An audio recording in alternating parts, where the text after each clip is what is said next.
The text message came in at 11:47 on a Tuesday night, and I almost missed it.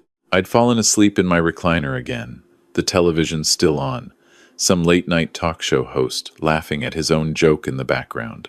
My phone buzzed on the side table, and I reached for it out of habit more than anything else, expecting nothing more than a spam notification or maybe a news alert about something I'd deal with in the morning. It was my niece. "Uncle Ray, are you awake?" I sat up straighter. Lily never texted me this late. She was 14 years old, and on school nights, her mother had a strict rule about phones being in the kitchen by 9. I'd heard about that rule plenty of times at Sunday dinners, usually from Lily herself, who thought it was the most unreasonable policy ever devised by any parent in the history of parenting. I typed back immediately. "I'm awake. What's going on, sweetheart?" The 3 dots appeared and disappeared twice before her response came through. "I think I hurt my shoulder. Mom's asleep. I don't want to wake her up, but it really hurts." I was already standing up, reaching for the lamp switch. "How did you hurt it?" Another long pause. Longer than it should have been for a 14-year-old who could type faster than most people I knew. I fell on the stairs. "Can you come?" Something about the way she wrote that stopped me. Not the words themselves, but the space between them. Lily was not a dramatic kid. She didn't call for help easily, didn't like to make a fuss, had gotten that quality from her mother's side of the family, which was also my side of the family, and which I'd always considered both a strength and a problem, depending on the situation. If Lily was texting me at nearly midnight asking me to come over, she wasn't doing it because she'd bumped her shoulder on a doorframe. "Does it hurt a lot?" "Yes." "Like a lot?" "Uncle Ray, please come." I had my jacket on before I finished reading the message. My sister Carol lived 20 minutes from me on a good night with no traffic. I made it in 14. I'd spent 31 years as a firefighter before I retired. And the thing that profession does to you, the thing people don't always understand, is that it rewires how you think about urgency. Most people accelerate their panic as a situation gets worse. After enough years on the job, you learn to do the opposite. The more serious something is, the calmer you become. Because calm is what gets things done. Fear is a luxury you can afford after everyone is safe. Not before. I kept my breathing even the whole drive over. The porch light was on when I pulled up, which told me Lily had been watching for my headlights. She had the front door open before I reached the bottom step, and the first thing I noticed was that she was holding her left arm against her chest. Very still, the way you hold something when any movement makes the pain worse. The second thing I noticed was Marcus's truck in the driveway. Marcus had been living with my sister for 8 months. She'd met him the previous spring at a charity auction for the local animal shelter, which was exactly the kind of story that sounds wholesome until it isn't. He was 52, ran some kind of property management company, had a way of talking to people that made them feel like they were the most interesting person in the room. Carol had been alone for 6 years after her divorce, and I understood why she'd been ready for something new. I didn't have anything specific against Marcus. I just didn't have anything specific for him either, and after 3 decades of learning to read situations quickly, I'd noticed things about him that I kept filed away in the back of my mind. The way conversations at the dinner table gradually shifted toward what he wanted to talk about. The way he sometimes answered questions directed at Lily before she could open her mouth. The way he looked at my sister when she laughed too long at someone else's joke. Nothing you could point to. Nothing you could name out loud without sounding like you were reaching. Just things I noticed and remembered, the way I always noticed and remembered things that didn't quite fit. "Let me look at that," I said to Lily, keeping my voice low. She stepped into the light from the living room lamp, and I could see her face clearly for the first time. She was pale in a way that had nothing to do with the hour. Her eyes were dry, which told me she'd been crying earlier and had stopped, which was sometimes worse. There's a particular kind of exhaustion that settles into a person after they've cried until they can't anymore, and Lily had it. I crouched down so I was at her level and looked at her shoulder without touching it. Even through her pajama top, I could see that something wasn't sitting right. The line of her left shoulder was slightly off, the way a piece of furniture looks when it's been moved and put back almost but not exactly in the right position. "Okay," I said. "We're going to the emergency room. Mom will be upset if we wake her up. I'll handle your mom. Where's Marcus?" He went to bed a couple hours ago. She hesitated. He said it was fine. He said I probably just bruised it. I stood up slowly. He saw you? He heard me fall. He came out and looked and said I probably just bruised it. She was looking at the floor when she said it. Not at me, Lily. I waited until she looked up. I need you to tell me exactly what happened. The 3 dots appeared and disappeared behind her eyes, the same way they had in the text message, the same long pause before the answer. I fell on the stairs, she said. I looked at her for a moment. Then I said, all right, let's get your shoes on. I'm going to leave a note for your mom. I went to the kitchen and found a notepad on the counter, the one my sister kept for grocery lists. I wrote down that I was taking Lily to Riverside Memorial, that her shoulder needed to be looked at, and that I'd call as soon as we knew something. I wrote it calmly and clearly, the way you write things when you want the reader to understand that everything is under control, and also that they should get to the hospital as soon as possible. Then I looked at Marcus's truck in the driveway one more time before I started the car. The emergency room at Riverside Memorial was quiet on a Tuesday night, the particular quiet of a waiting room that has seen too much to be surprised by anything. A woman in scrubs at the front desk had us checked in within 10 minutes, and they took Lily back to an exam room not long after that. I stayed close, keeping my voice steady, making small talk about nothing in particular, because I'd learned a long time ago that when someone is in pain and frightened, the most useful thing you can do is give them something ordinary to hold on to. The doctor who came in was a woman named Dr. Okafor, maybe mid-40s, with reading glasses pushed up on her forehead and the particular economy of movement that comes from doing a demanding job well for a long time. She introduced herself to both of us, asked Lily a few gentle questions about where it hurt and how much, then did a careful examination that made Lily wince twice and go very still once. We're going to get some imaging, Dr. Okafor said. I want to see what's going on in there before we say anything definitive. She stepped out.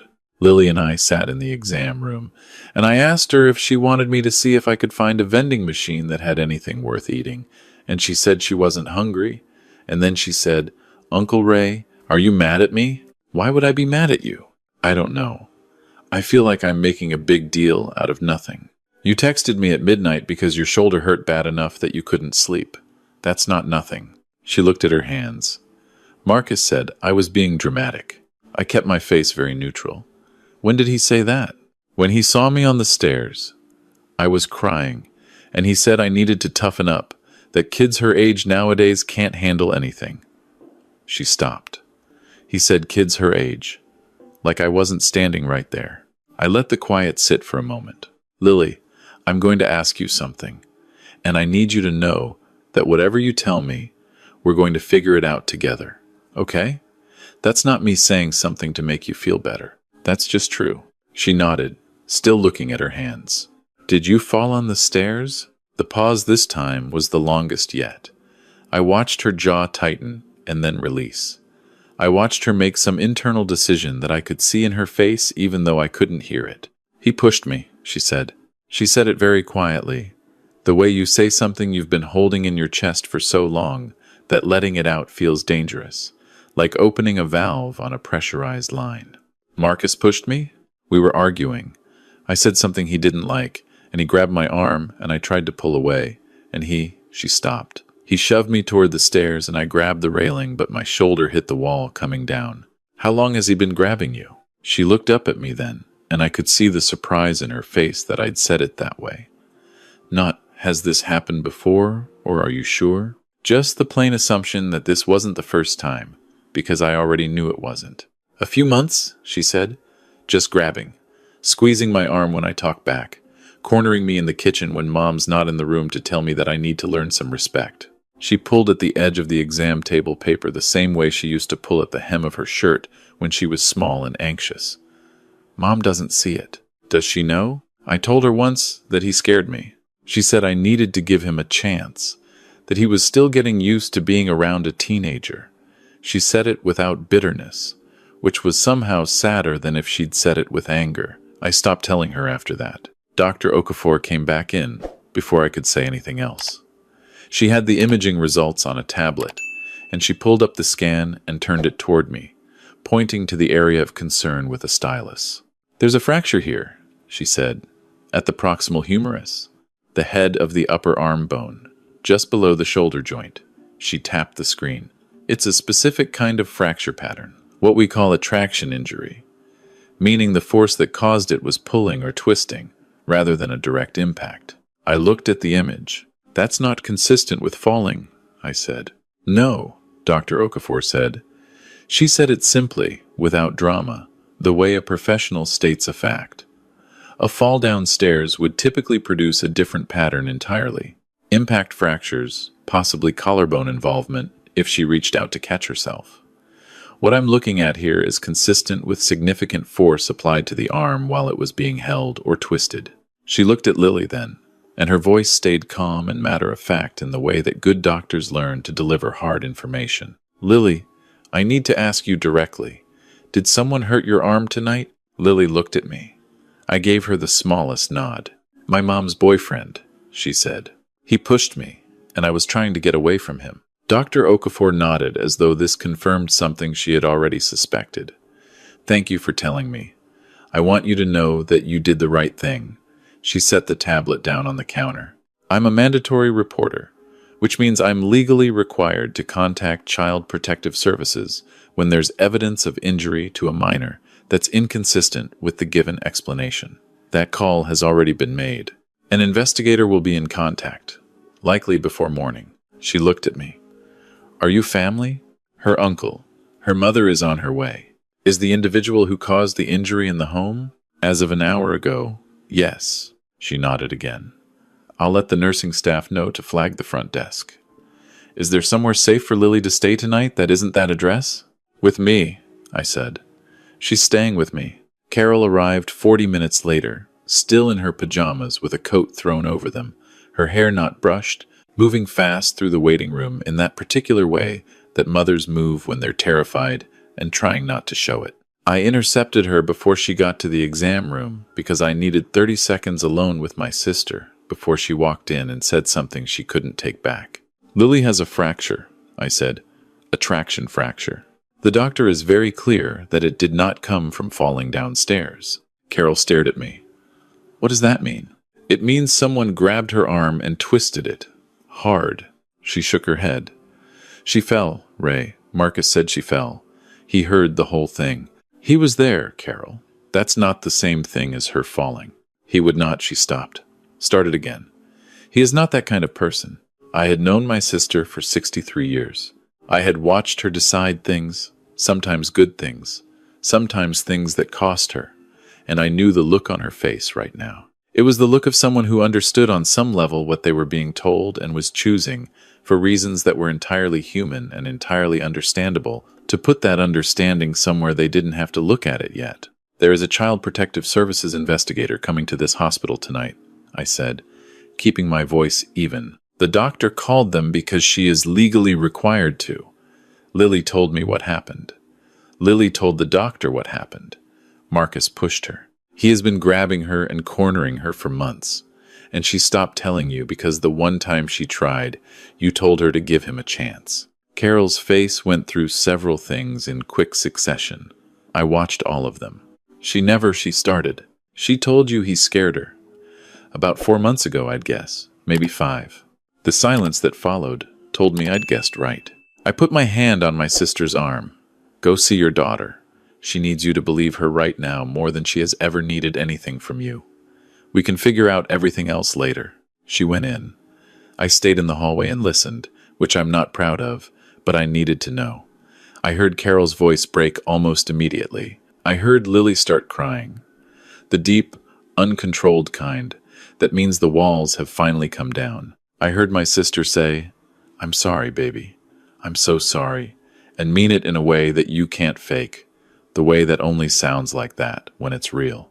I stepped away and sat in a chair in the hallway and looked at the ceiling for a while. The CPS investigator arrived at 2:15. Her name was Patricia, and she was a compact woman in her 50s with a no-nonsense manner that I recognized and respected. She spoke to Lily for a long time, with the door mostly closed. Then she spoke to Carol. Then she came and found me sitting in the waiting room. "You're the uncle who brought her in," she said. Raymond Calloway. I'm Carol Weston's older brother. She sat down across from me with a notepad. Walk me through the timeline. I did. I told her about the text message, about what Lily looked like when I arrived, about what Marcus had said to Lily after she fell, about the truck in the driveway, about what Lily told me in the exam room. I told her about the things I'd noticed over the past 8 months that I'd filed away without quite knowing what to do with. I told it all straight, the way I'd been trained to give incident reports, just the facts in order, no editorializing. Patricia wrote steadily while I talked. When I finished, she looked up and said, You mentioned he'd been with your sister for 8 months. Do you know much about his background before that? Not much. He runs a property management company. I know the name of it. That's helpful. She closed the notepad. I want to be honest with you about how tonight is going to proceed. We're going to contact law enforcement, which means there will likely be officers going to the home. The individual will be asked to leave. Whether anything further happens depends on a number of factors, including what Lily's mother decides to do and whether there's a pattern that can be documented. There's a pattern, I said. Lily said this has been going on for months, escalating. It usually is. I looked at her. Can you check if he has a record in another state? He moved here about a year ago. I don't know from where. She held my gaze for a moment. We'll do a full background. That's standard. She stood up, tucked her notepad into her bag, and looked at me with the kind of expression that professionals develop after years of walking into situations like this one. You did the right thing coming tonight, she said. Kids in these situations almost never reach out. When they do, they usually reach out to one specific person. The fact that she texted you means she trusted you to actually come. A lot of adults don't. I was 30 minutes away. That's not what I mean, she said. She left, and I went back to find Lily. They'd moved her to a more comfortable room while she waited to have her shoulders set and braced. Carol was sitting beside the bed, holding Lily's good hand, and Lily was asleep, or something close enough to it that the difference didn't matter. Carol looked up when I came in. Her eyes were red, and her hair was still not brushed, and she looked 10 years older than she had 2 hours ago. I've heard people say that about grief, that it ages you in the short term and then you recover. I've also seen it not work out that way. I sat in the chair on the other side of the bed. We didn't talk for a while. The monitor beeped softly. Down the hall, someone laughed at something. A nurse or an orderly, just a normal human moment in the middle of everything else. I should have listened to her, Carol said finally. Yes, I said. You don't have to agree so fast. You should have listened to her, and you didn't. And now you know that, and you're going to carry it for a while. That's the right consequence. But she's here. She's okay. You're here. That's what matters tonight. Carol looked at Lily's sleeping face. She looked so much like that when she was little. When she slept, she used to hold on to my finger. I remember. I can't believe She stopped. Don't finish that sentence right now, I said. There'll be time for all of that. Tonight you just sit with her. She nodded and looked back at her daughter, and I looked at the window where the sky was starting to turn the first faint gray of early morning, and we sat there together until the doctor came back. The next few weeks were not simple. They rarely are in situations like this. The shape of what happened was clear, but the aftermath is always more complicated than the event itself, because the event is a moment, and the aftermath is everything that comes after it, which is to say, the rest of your life. Marcus was asked to leave the house that night.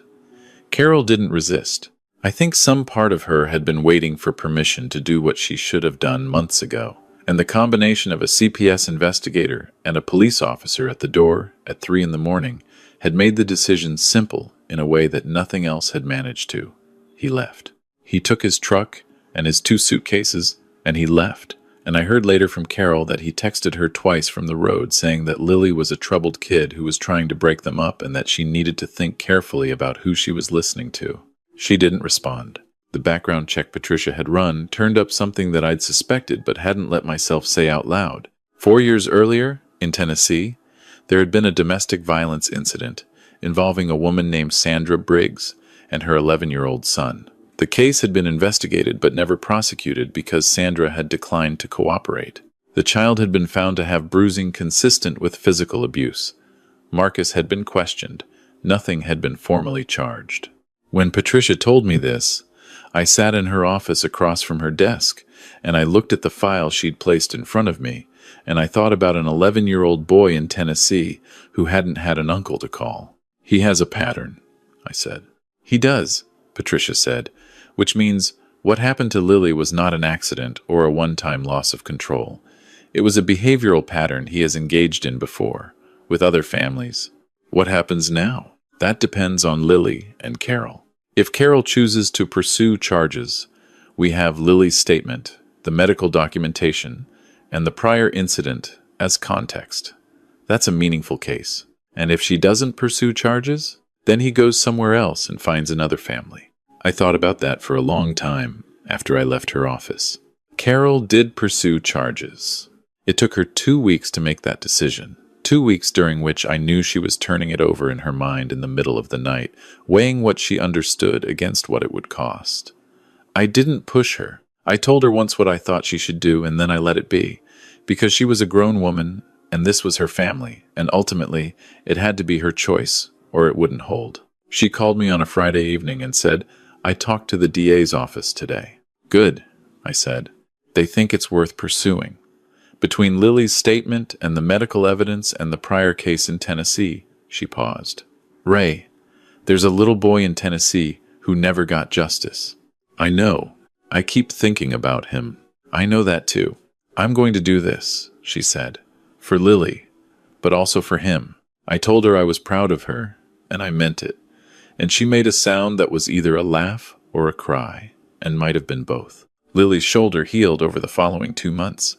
I drove her to physical therapy on Thursdays, which I'd volunteered for, partly because I genuinely wanted to help, and partly because the drive home was 20 minutes during which we talked. Just the two of us, about whatever came up. Sometimes it was the shoulder and how it was feeling, and what the therapist had said. Sometimes it was school, friends, a book she was reading, a movie she thought was overrated. Sometimes she talked about Marcus, not with anger most of the time, just with the particular flatness of someone trying to understand something that doesn't quite resolve into sense no matter how many times you turn it over. "Why do people like that pick families with kids?" she asked me once, about a month after everything had happened. We were stopped at a red light on Mercer Road. "Because kids are easier to control," I said. "They don't have the same power to leave. They don't have the same options adults have." "That's horrible." "It is." "Did you know? Before? Like, did you have a feeling about him?" I considered that. I noticed things that didn't sit right. I didn't put them together clearly enough, fast enough. I wish I had. She was quiet for a moment. "I wish I'd told Mom sooner, or told you sooner. I kept thinking I was making it seem like more than it was." That's what people in those situations almost always think. He probably counted on that. He told me once that if I told Mom, she wouldn't believe me, that it would just make things worse for everyone. She said it like she was reporting a fact, because that's what it was. He was almost right. He was wrong, I said. It took a minute, but he was wrong. She looked out the window at the houses going by. "I'm glad I texted you." "I'm glad you texted me too." "Were you scared when you got the text? Like, did you know something was wrong?" "I knew something was wrong," I said. "You're not a kid who asks for help when you don't need it. The minute I saw your name on that phone, I was already up." She turned to look at me. "That's kind of a big deal, right? That you know me that well." "It is," I said. "And you know me too. You knew I'd come." She thought about that. "Yeah," she said. "I did know that." The case against Marcus moved slowly, the way legal proceedings do, and I won't pretend that the waiting was easy on anyone. There were difficult days, and there were better ones. There was a session with a counselor that Lily initially resisted, and then, several weeks later, admitted was actually helping. There was a Sunday dinner at my house, during which Lily laughed so hard at something her cousin said that she had to put her fork down, and Carol watched her, and the expression on my sister's face was something I won't try to describe except to say that it was the kind of thing you're glad you were in the room for. There was the night Carol called me at 10:30 because she couldn't sleep and needed to talk, and we talked for 2 hours about everything and nothing. the way siblings do when they've known each other long enough that they can move between subjects without explanation. And at one point she said, "Do you think I'm a good mother?" And I said, "I think you're a mother who made a mistake and is fixing it." And she was quiet for a long time. And then she said, "I'll take that." And I said, "You should." Patricia contacted me in the spring to let me know that the case in Tennessee had been reopened in light of the new evidence, and that Sandra Briggs had agreed to speak with prosecutors this time. I don't know how that will resolve. These things take time, and the outcomes are never as clean as we want them to be. But the boy from Tennessee, who is 15 now, would know that someone had gone back, that his story had mattered enough to go back. I thought about that a lot. Lily came back to full strength by May. The shoulder healed clean, which the physical therapist said was the best outcome they could have hoped for given the nature of the injury. And the last session ended with her demonstrating her full range of motion, and then doing a small theatrical bow that made the therapist laugh. She was 14 years old, and she had been through something no 14-year-old should have to go through, and she was still herself on the other side of it, still funny and stubborn, and occasionally eye-rolling about the adults in her life, which I considered a very good sign. On the drive home from that last PT session, she asked if we could stop for ice cream. We stopped. We sat in the parking lot of a place called Margie's Soft Serve that had been there since before she was born, and she got a chocolate and vanilla twist with sprinkles, and I got a plain vanilla cup because I'm 63 years old and my stomach isn't what it used to be. And we sat in the car with the windows down in the May evening, and she told me about her plans for the summer and a group project at school that she was very annoyed about, and a new song she'd been listening to on repeat. At some point she said, "Can I ask you something kind of serious?" "Always. Do you think it's going to be hard for Mom to trust someone again? Like if she ever dates again?" I thought about that. "Probably," I said. "But hard isn't the same as impossible. She seems okay. Most of the time. She is okay. Most of the time. Give her space to not be okay the rest of the time." Lily nodded, picking a sprinkle off the top of her cone with her finger. "I think I'm going to be better at noticing stuff now, like warning signs. That's a good thing to be. Is it weird that I also feel kind of bad about having to be? Like I didn't ask to learn this lesson?" "No," I said. "That's not weird. That's the right response." She thought about that. "Did you learn stuff like that when you were a firefighter? Like things you didn't ask to learn?" "Every call was something I didn't ask to learn. You go in not knowing what's waiting for you. You come out knowing something you couldn't have known before." I looked at the parking lot, the early evening light coming long and gold across the asphalt. The job changes you. You see what people are capable of at their worst. And you also see what they're capable of when it counts. Sometimes those are the same person. She was quiet, finishing her ice cream. Then she said, "I think you're really good at showing up." I looked at her. "Like when it counts," she said. "You show up." "That's the job?" I said. "No," she said. "I mean, as a person." I didn't say anything for a moment. I looked at my youngest sister's daughter, 14 years old, sitting in the passenger seat with a half-eaten cone and a healed shoulder, and a strength in her that I suspected she didn't fully know she had yet. "Thank you," I said.